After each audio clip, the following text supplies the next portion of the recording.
Hi, it's Terry Coatney, Coldwell Banker Realtor here in Vienna, West Virginia. Also have an office in Marietta, Ohio.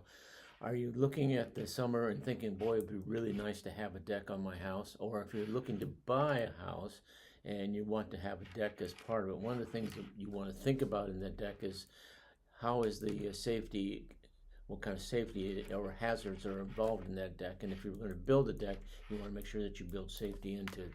So if you're thinking about building the deck, if you got your plans together, then you have to think about is it going to be attached or detached, and how big is it going to be? What's all the dimensions? How's it going to flow? So how are you going to get from your house out to your deck, and then how are you going to get from your deck to the yard?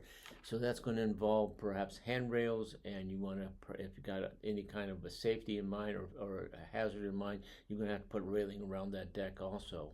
So, and then what's your timelines? How long will it take you to build this deck, or how long will it take for you to have a contractor to build that deck?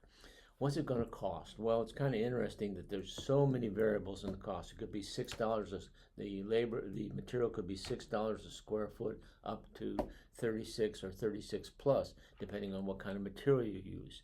There's all kinds of choices. There's the new stuff that's made out of plastic and tires. There's cedar, there's salt treated, and so forth. And all of those have a different cost. And then if you're going to have a contractor do it, there's cost also associated with that, $15 to $35 per square foot. So you can probably use those numbers to calculate a rough budget for what you're going to do.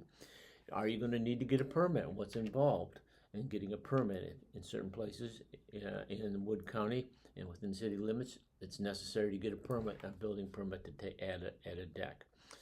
Now, after thinking about all that, are you going to be a contractor or use a contractor or do it yourself? So you might want to think about how good are my do-it-myself skills, because there's some safety and factors that you want to make sure that this deck is safe, and at the same time you want to make it add value to your house. So a poorly constructed deck is going to add poorly to your value of your house. A well-constructed deck and a well-designed deck is going to enhance your deck and your enjoyment. If you have any other questions about that, I've got an article that I could send to you to give you some of these basic thoughts all put in paper. I'd be glad to share it with you. All you got to do is contact me. And if you like this channel, hit that like and the thumbs up button, subscribe.